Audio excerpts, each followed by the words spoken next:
आप देख रहे हैं पब्लिक समाचार, पब्लिक के हक में। भी print media, electric media, YouTuber हजरात का इंडिया अलायंस की तरफ से, महाविकास अघाड़ी की तरफ से आप लोगों का स्वागत करता हूँ, इस्तकबाल करता हूँ। हजरात, जैसा कि आप लोग देख रहे हैं, महाराष्ट्र में जो महाविकास अघाड़ी बनी है और उसमें जिन जिन सियासी पार्टियों का सहयोग है, हमारे साथ ताउन है, या जो लोग हमारे साथ महाराष्ट्र के असेंबली इलेक्शन में साथ दे रहे हैं, उनमें से यहाँ पर शरद पवार कांग्रेस के जिम्मेदारान, मार्क्सिस्ट कम्युनिस्ट पार्टी के जिम्मेदार और शिवसेना उद्धव ठाकरे के जिम्मेदारान यहाँ पर हाजिर हैं, जैसा कि आप लोग सबको देख रहे हैं। इलेक्शन अपने उरूज पर आ चुका है और मुर्गी उड़ी के अंडा यह आखिरी दिन तक चलता है। और मैं तो इस बात को मानता हूँ कि सियासत के मैच में कोई गेंद आखिरी गेंद नहीं हुआ करती।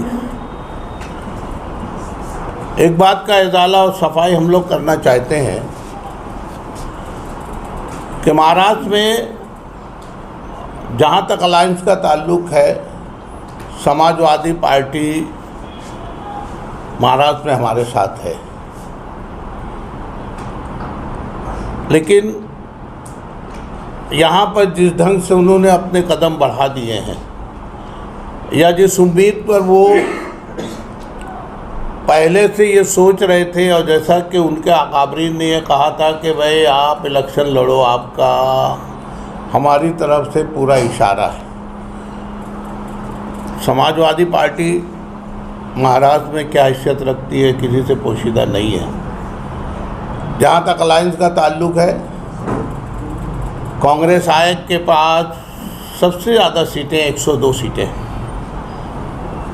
और जाहिर सी बात है बड़ा भाई छोटे भाई को देता है। जहाँ देने की बात आती है, बड़ा भाई छोटे भाई को देता है। यहाँ चंद सीटों पर लड़ने वाले लोग अगर ये कहते हैं कि हम लोगों ने अलायंस की तरफ से मंजूरी हासिल कर ली है, ये गलतफहमी पैदा करने की बात है। कांग्रेस और उसके सहयोगियों का सबसे बड़ा मोटो या मकसद ये है कि हम फिरका परस्त ताकतों को क्यों कर पीछे धकेलें। हर कोई अपने में अंजुमन है, लेकिन सबसे बड़ा हम लोगों का निशाना बीजेपी और उनके सहयोगी और फिरका परस्त पार्टियां हैं। और इसी मंशा को लेके आप लोग देखें कि यूपी में ज़िमनी इलेक्शन हो रहे हैं। कांग्रेस के खाते में 2 सीटें आने के बाद भी हमने वो कुर्बानी दी कि हमारा मकसद फिरका परस्तों को पीछे धकेलना है। हमने 2 सीटों की कुर्बानी दी, मिलने के बावजूद हमने उसको समाजवादी के खाते में दे दिया कि आप अपना उम्मीदवार खड़ा करो, हम लोग आपके साथ हैं। उसके एकदम उलट महाराष्ट्र में पोजीशन है। समाजवादी के यहाँ जो पोजीशन है वो किसी से पोशीदा नहीं है। हम लोगों ने उनको अपने साथ बजाता और उससे लिया है। लेकिन मालेगांव में हमारे कानों तक जो बातें आ रही हैं कि उनको एबी फॉर्म मिल गया है और वही अलायंस के उम्मीदवार हैं, इस गलतफहमी का इजाला करने के लिए आप लोगों को यहाँ बुलाया गया है। कांग्रेस का उम्मीदवार, जैसा कि पिछली तारीख रही है, मालेगांव की सीट कांग्रेस के कोटे की हमेशा से मंजूर रही है, और उसी बुनियाद पर एजाज बेग साहब को इंडिया अलायंस की तरफ से मालेगांव की सीट कांग्रेस के खाते में मख्तस की गई है। आज मंजरनामा बिल्कुल साफ नहीं है, लेकिन मैंने कहा ना कि सियासत के मैच में कोई गेंद आखिरी गेंद नहीं होती। हमको उम्मीद है कि इलेक्शन के आखिरी दिनों के पहले पहले समाजवादी पार्टी के कैंडिडेट को ये कह के बिठाया जाएगा कि आपको बैठना है इंडिया अलायंस के हक में, क्योंकि सबका एक ही मकसद है, हमको फिरका परस्त पार्टियों को रोकना है। आप अगर महाराष्ट्र की थोड़ी सी हालात देखेंगे तो आज के वज़ीर आला भी शिकायत करते हुए नजर आ रहे हैं कि उनके साथ जाती हो रही है। उनको इशारा दिया जा रहा है कि आप राज ठाकरे के बच्चे के हक में अपने उम्मीदवार को बिठा लो। नवाब मलिक के बारे में फडणवीस साहब ने कहा कि हमने तो पहले ही कहा था कि उनको खड़ा मत कीजिए, हम उसकी मुखालफत करेंगे। वो उनके गठबंधन में होते हुए भी वहाँ पर मतभेद है, या तो थोड़ा बहुत है। अगर आप महाराष्ट्र के लेवल पे देखें तो फडणवीस जैसा खाक सियासतदान भी इस बात को कबूल कर रहा है कि हम लोग अपने बागियों से परेशान हैं। जहाँ इंडिया अलायंस में 14 लोगों की शिकायत है, 49 लोगों की शिकायत हमारे मुखालफिन की भी है। और कुछ बातों तो एकदम आया है। नवाब मलिक को ले लीजिए, या बाल ठाकरे के अपने राज ठाकरे के लड़के को ले लीजिए, या और दूसरी बहुत सारी सीटें आप देख लीजिए। भिवंडी में रुपेश म्हात्रे, जो कल तक उद्धव ठाकरे के सबसे वफादारान में से थे, कल उन्होंने जाके एकनाथ शिंदे से हाथ मिला लिया। और सेठी, जो सबसे बड़े मुखालफिन में से था उसके, जिसको 2 बार उसने रुपेश म्हात्रे ने हराया है, आज वो उसके हक में वोट मांगने के लिए तैयार हैं हमारे समाजवादी पार्टी के कैंडिडेट शेख साहब के हक में। तो ये सब बातें बहरहाल होती रहेंगी और इलेक्शन के आखिरी दिन तक ये होगा। लेकिन जैसा कि हमको उम्मीद है कि आखिरी दिनों में हम लोग भी अपने तौर से इस कोशिश में कोशा हैं कि उनको मना लिया जाए, और ऊपर से भी हमारी कोशिश है कि इंडिया अलायंस में होते हुए समाजवादी पार्टी के कैंडिडेट को यहाँ से इलेक्शन लड़ने का कोई हक नहीं है और न रूमर फैलाने का कोई हक है। जैसा कि हमारे कानों तक आ रही है, ये बोल रहे हैं कि हम लोग अलायंस के कैंडिडेट हैं। इंतहाई गलत बयानी और गैर जिम्मेदाराना बयान है ये। हमको उम्मीद है कि चंद दिनों में मंजरनामा साफ हो जाएगा और उनको बैठना पड़ेगा। देखिए, इलेक्शन के आखिरी दिन तक, मैंने कहा ना कि इलेक्शन के मैच में, सियासत में, एक मैच में कोई गेंद आखिरी गेंद नहीं होती, आखिरी लम्हात में भी फैसला हो जाता है। समाजवादी का उम्मीदवार बागी उम्मीदवार है, ऐसा आप कहना चाहिए? देखिए, अभी तक मंजरनामा साफ नहीं है, ऊपर से हम लोग आदेश के मुंतजिर हैं। समाजवादी का उम्मीदवार मालेगांव में सिर्फ 2 सीट अलायंस ने जो उनको करार किया है, वो 2 सीट पे हम काम कर रहे हैं उनका, लेकिन बाकी जगह उन्होंने बंडखोरी की है, ये एकदम खुला। फिर उन्होंने अपने जलसे में, अभी रजा चौक के जलसे के अंदर सभी पार्टियां जो आप लोग मफलर लगाए, इसी तरीके से उन्होंने अपने स्टेट से झंडा लगाया है। उनकी कोशिश कर रहे हो। हम लोगों की तरफ से झंडा दिया नहीं गया है, तो फिर हम लोगों ने एक्शन लेना। आज की प्रेस कॉन्फ्रेंस बुलाने का मकसद ये है इंडिया अलायंस का कि भाई जो इन लोगों ने इस तरीके की हरकत कर रहे हैं ये गलत है। नहीं तो उन्होंने बताना चाहिए कि हमारे बड़े लीडर इंडिया अलायंस का प्रचार करने आ रहे हैं। नहीं तो झंडा लाए कहाँ से, कौन दिया उनको? आप बना सकते हैं, हम उसकी तहकीक में लगे हैं। हमारी पार्टी का जहाँ तक सवाल है, 2 खासदार आ रहे हैं। ठीक है, लेकिन शोभाताई कब आ रही है प्रचार? शोभाताई भी आने वाली है इंडिया अलायंस के प्रचार में। इंडिया अलायंस के प्रचार में शोभाताई भी आएंगी और भी बड़े लीडरान आ रहे हैं। आज भी 2 मेहमान आज भी दो मेहमान आ रहे हैं। बच्चा फॉर्म भरने भी नहीं आएगी। दुनिया में अनिल अन्ना गोटे का फॉर्म भरने गए, दुनिया मालेगा एक ही विषय समाजवादी को लेके बैठे हम लोग। नहीं, ठीक है ना। हाँ, नहीं, उसमें मेरी उनसे डायरेक्ट बात हुई थी और उस वक्त वो मोहाड़ी में थे। तुम्हारे मेरे ख्याल से कुणाल पाटिल का जो मतदार संघ है धुलिया का, वहाँ पर थी और बोले देखो मुझको यहाँ और अन्ना गोटे ये दोनों के लिए यहाँ पर रहना ज़रूरी है, मुझको ऊपर से आदेश है और यहाँ से मुझको सटाना भी आना है क्योंकि पहले से आदेश है कि आपको ये तीनों जगह कवर करना है। कहीं ऐसा तो नहीं है कि उनको मालेगांव शहर से सभी पार्टियों ने मिलकर वोट दिलाई थी और वो उसी का पालन करते हुए मालेगांव नहीं आ रहे? देखिए, उन्होंने, आप अगर मालूमात लेंगे तो बहुत सारे ऐसे जो उम्मीदवार आज हैं उनसे उन्होंने सफाई से कहा था कि आप लोगों ने पार्लियामेंट में जिस ढंग से हमारी मदद की, हम उसके लिए आपके बहुत शुक्रगुजार हैं।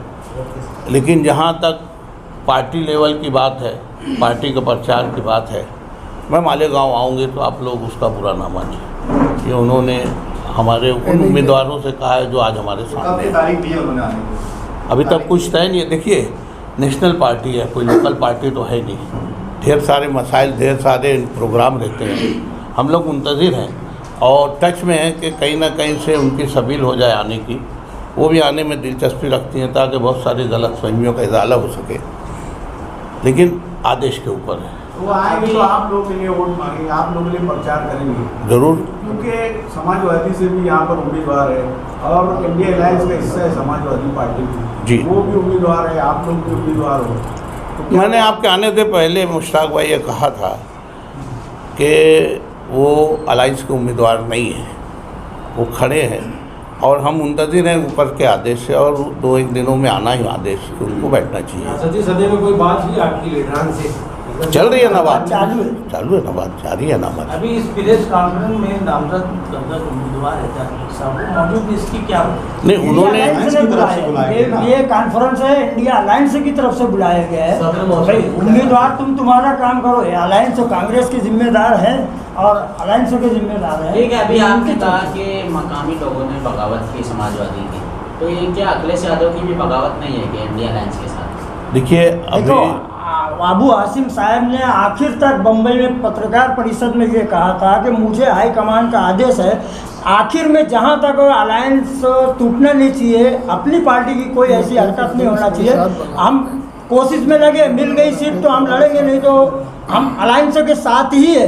लेकिन उन्होंने निकलवाया नहीं फॉर्म। ये असल में वो खुद उलझ गए थे, नवाब मलिक उनके सामने आने, बस वो उलझ गए और किसी को आदेश दे पाए या ना दे पाए। जो रिपोर्ट इंडिया अलायंस के लीडरान के पास है कि वो उनसे रास्ते में नहीं आ सके थे, इसलिए रह गया। लेकिन इंडिया अलायंस में सिर्फ 2 सीट पे है। आज कोई भी अबू आसिम साहब से और रईस जो इससे पहले असम्बली भिमंडी के, उनसे पूछ सकते हैं। समाजवादी को लेकर आप कुछ ज़्यादा संजीदा हो रहे हैं, ऐसा तो नहीं कि समाजवादी आपसे ज़्यादा मजबूत है? नहीं, ऐसा नहीं। गलतफहमी की हम इंडिया अलायंस ये इसके लिए हमने वो लोग सिर्फ बोल ही नहीं रहे हैं, वो लोग झंडा भी इस्तेमाल कर रहे हैं। यानी ये कोई मामूली बात नहीं है। जो अभी कल से उन्होंने इस्तेमाल किया है, मुताबिक ये 2 दिनों में क्या ये फैसला हो सकता कि पार्टी के जिम्मेदार महाराष्ट्र लेवल पे और नेशनल लेवल पे प्रेशर डाल के उनको वापस उम्मीदवारी उनकी रोक सकते हैं? ऐसा जैसे पूरी उम्मीद है ना, और इसीलिए तो हम लोगों ने प्रेस कॉन्फ्रेंस लेना बहुत ज़रूरी समझा कि इस बात की सफाई हो सके कि वो अलायंस के नामजद करदा उम्मीदवार नहीं है। आज अला लीलान हम लोग बोल रहे हैं ना, देखिए कि ये नाना पाटोले साहब ने भी कहा, आप जिस तरीके से अला लीलान बोल रहे हैं, उन्होंने भी रजापुरे के जलसे में ये कहा है कि हम इंडिया अलायंस के महाविकास अघाड़ी को उम्मीदवार, इसीलिए ये प्रेस कॉन्फ्रेंस ले लिया। यहाँ पे प्रेस कॉन्फ्रेंस इसकी बात सही मानी जाए इसमें। 2 दिन रुकिए ना, यहाँ प्रेस कॉन्फ्रेंस लिए थे उन्होंने हाँ 3 दिन पहले, और साफ कहा था कि हमको रात में अबू आसिम ने ग्रीन सिग्नल दे दिया है और आप कहा है कि आप ऐलान कर दो कि आप मांग। मैंने कहा ना, मुर्गी उड़ी के अंडा ये इलेक्शन के आखिरी दिन तक चलते रहता है। ये अफवाहों का बाजार तो आखिरी दिन तक चलेगा। आप लोगों ने अगर अबू आसिम आदमी का इंटरव्यू 6-7 दिन पहले देखा होगा, उन्होंने कहा था कि हम लोगों ने बिलाशुबा 12 सीट मांगी थी, हम 5 पर अड़े हैं और हम कम के लिए भी राज़ी हैं, लेकिन हम किसी तौर से अलायंस के बाहर नहीं जाएंगे क्योंकि बहरहाल हमको फ़िरका परस्तों को हराना है। तो इम्तियाज पब्लिक से क्या अपील करेंगे आप? नहीं, अगर ऊपर बातचीत हो जाती है कि ठीक है हम कुर्बानी दे देते हैं, जैसे वहाँ तुमने दिए कांग्रेस ने, यहाँ भी दे देते हैं, ऊपर से आदेश आया कांग्रेस को बैठने का, समाजवादी को लड़ने का, तो उसमें इंडिया अलायंस के आप लोग क्या? देखिए, हम लोग अपने लीडरान के आदेश के हमेशा पाबंद रहते हैं। ऊपर का आदेश फाइनल और आखिरी रहता है। तो दोनों में से कुछ भी आ सकता है ना कि समाजवादी नहीं, 99.9% हमारे हक में आएगा। यहाँ उनका कोई वजूद ही नहीं रहा है ना कभी। देखिए, जो अलायंस में सीटें तकसीम हुई हैं वो इस बुनियाद पे हुई है कि पिछले दिनों में किसका कहाँ से मेंबर रहा है। हाँ, तुम्हारा पिछला कितना, और यहाँ पे उनका कोई भी पिछला कोई ऐसा रिकॉर्ड नहीं रहा। आज वो मजबूत नजर आ रहे हैं शहर में। 1951 से ये कांग्रेस की सीट है। ऐसा लगता नहीं है कि और इतनी कांग्रेस सारी बड़ी पार्टियां सीट है। इकट्ठा हो गई आप लोगों के, फिर भी इलेक्शन वैसा लड़ा नहीं जा रहा। आप लोगों ने जाने जैसा लड़ा जाना चाहिए जी। एक मजबूत सीट हमेशा कांग्रेस की यहाँ रही है। हाँ। मगर अभी जिस तरीके से इलेक्शन जिस जोर से लड़ा जाना चाहिए वैसा कांग्रेस लड़ यहाँ शहर, आम वोटर तक पहुँच नहीं रही है। देखिए, इस शहर का सियासी शोर बहुत ऊंचा है। इस शहर का सियासी शोर बहुत ऊंचा है। आपको हम जरूर चौंकाएंगे। दिल्ली में जब केजरीवाल ने ऐलान किया था बीजेपी के सामने, किसी को उम्मीद थी क्या? लेकिन आवाम ने जब तय कर लिया ना, तो उसके जलसों जुलूस और गर्दी की कोई ज़रूरत नहीं रहती। हमारे पास किराए के सामीन नहीं है, अपनी मर्जी से लोग आते हैं। और यहाँ कांग्रेस का एक पॉकेट और 30,000 तो सबको मालूम है कितने भी ख़राब हालात रहे हैं। और 66% लोग तो हवा के साथ चलते हैं। और वो हवा जो है, देख लेना, आपको अचंभा हम करेंगे। इस शहर में दिल्ली की तारीख दोहराई जाएगी। केजरीवाल ने जैसा सबको चौंकाया था, इस शहर की तारीख में वैसी लिखी जाएगी। जो 30,000 वोट की आप बात कर रहे हैं, क्या उसमें शेख रशीद खानवादी का, क्योंकि कांग्रेस से लंबे अरसे से जुड़े हैं, उनका उसमें कोई शेयर नहीं। ये वो वोट है कि कोई भी खड़ा होगा। ये 30,000 शेख रशीद साहब और उनके खानवादे के साथ वो 30,000 वोट थी, वो मुंतकिल हुए। वोट अपनी जगह है। साहब यही बात कई शहर के लोगों से हमने पूछने की कोशिश की, तो उन्होंने कहा कि वक्त के साथ वोट कम होते गई है कांग्रेस के। ये आप बोलते हो ना, मैंने एक बात कही कि 66% लोग हवा के साथ चलते हैं और 30,000 वोट जो है कांग्रेस का पॉकेट वोट है। और हम बोले ना, हम चौंकाएंगे, आप देख लेना। आम आदमी पार्टी का भी आपके ऊपर बैनर है और उसके लोग समाजवादी को हिमायत। नहीं, ये बात सही है। हर पार्टी के लोग बोल रहे हैं, कोई 1.25 लाख वोट ले रहे हैं, कोई 1.5 लाख बोल रहे हैं, तो आप लोगों को क्या टारगेट? जे हम लोग लोगों को चौंकाएंगे और जीतेंगे। जीतने का टारगेट सही है कि सब चौंकेंगे, जब रिजल्ट आएंगे तो सब चौंकेंगे। मेरा ये सवाल ये है, जो उम्मीदवार है, आपके उम्मीदवार और जो पार्लियामेंट सुबह बचाओ, उनकी जो ऑडियो क्लिप वायरल हुई थी, इस वजह से तो नहीं वो उनके प्रचार में आ रही है? नहीं, ऐसा नहीं। देखिए, उसको आप एक भयानक सपना समझ कर छोड़ दीजिए। सान्या था वो। और हमारा कैंडिडेट तो बोल रहा है कि उनकी आवाज़ को दब करके किसी ने हरकत की है। वो मामला बहरहाल नर्म हो चुका है। जभी तो सुबह बच्चा वो यहाँ आने के लिए राज़ी है, बस आदेश की मुंतज़िर है। और उनके ही सिफारिश पर तो एजाज बेग साहब को टिकट भी मिले। सिफारिश कर आम आदमी पार्टी के लोग आपको हिमायत क्यों नहीं दिए, समाजवादी को दिए, जबकि आपके बैनर पर नहीं, बराबर बोले ना आप। हम लोग उनसे बिल्कुल राब्ते में हैं। और माफ़ करना, यहाँ जो आम आदमी पार्टी की जो पोजीशन है, हमको तो एक आदमी भी प्यारा है। हम बराबर इसके लिए पूछा है कि उनको इसके लिए राज़ी करें कि आप अलायंस का एक हिस्सा हो, इसलिए हमारा साथ दो। हमारी कोशिश है। क्यों नहीं आ रहे हैं ये तो मैं नहीं जानता। समाजवादी के स्टेट से हाँ, है ना, वही तो बोल रहे हैं। वो कुछ बातचीत हुई क्या? हो रही है ना, हो रही है। कुछ तोहफे तोहफ़े की बात हो सकती है। आप देने वाले हो, कमी पड़ गई क्या? तोहफा तो है, देने वाले हो। पता नहीं, मैं सामने की बात कर रहा हूँ, अपनी बात नहीं। हम तो यहाँ खुलूस की रोटी खाते हैं और खिलाते हैं। हम उस बखेड़े में पढ़ते उड़ते नहीं। मैं एक बात बोल रहा हूँ, हम उस बखेड़े में पढ़ते नहीं। अदा कर दो। ठीक है।